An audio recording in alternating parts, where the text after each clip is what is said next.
mare! For today's video, samahan nyo kami sa ganap ngayong araw.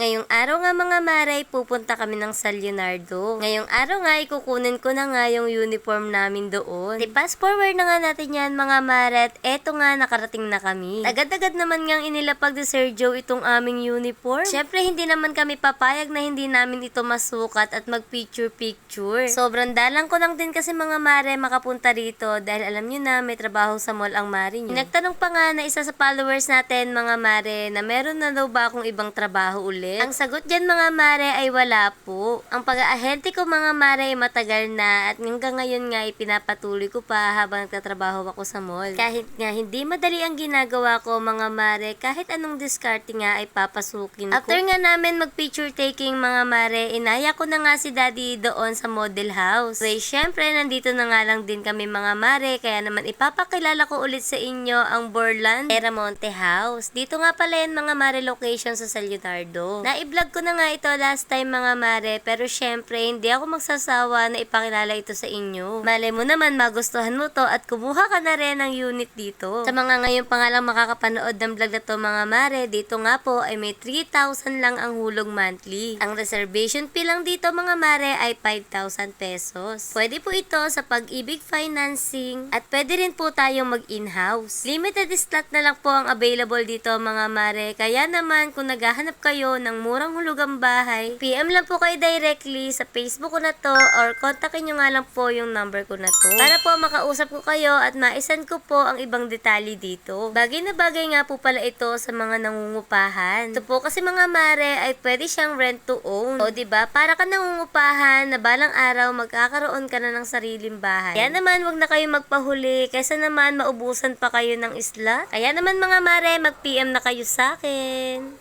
Ito naman nga mga mare yung ganap sa birthday ng kapatid ko. Yung araw nga ay pupunta kami ng age conception dahil 18th birthday nga ng kapatid ko. Gandang hapon na nga kami nakapunta dyan mga mare kasi nga umuulan. At fast forward nandito na nga kami at eto nga nakaredy na nga yung pang surprise nila kay Hana. Nasa school pa nga si Hana mga mare at hindi niya nga alam na may pa-surprise ang family niya. At eto nga mga mare maya maya pa nga dumating na siya at ayan nagtatago pa.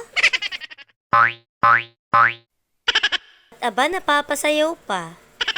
At syempre, hindi naman pwedeng walang regalo ang ate. At sabi ko nga, syempre, dapat buksan niya yan.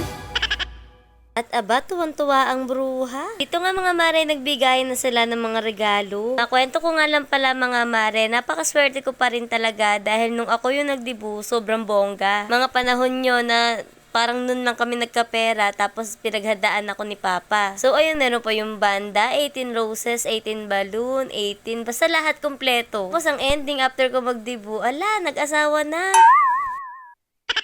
Ay, totoo yan mga mare. Grabe yung iyak din ng parents ko sa akin noon. Kasi nga, syempre, ang dami nilang pangarap para sa akin. Tapos kagagraduate ko lang din ng high school. Tapos nag-asawa lang agad. Hay! Pero syempre, hindi naman na dapat natin pagsisihan yon dahil meron naman na nga akong 3 anak. Anyway, eto nga, kinantahan na nga namin si Hana bago siya lumayas. May gala pa kasi siya mga mare kasama ang jowawers niya. Nakita ko naman nga sa mukha niya na masaya siya sa araw na ito. At syempre ang wish ko para sa'yo ay matupad ang wish mo. Nag-message naman na sa'yo si ate, sana binasa mo ng maayos. At palagi mong pagbubutihin yung pag-aaral mo. Lagi ko nga sinasabi sa kanya mga mare na sana wag siya mag-asawa ng maaga kasi hindi ganun kadali. Wag na kako nila akong gagayahin. Palagi ko yung sinasabi sa mga nakakabata kong kapatid. At syempre dahil tapos na nga ang kainan, inuman naman niya. Panigurado ako mamaya mga mare, lasing na ako, kaya naman tatapusin ko na ang video. Bye!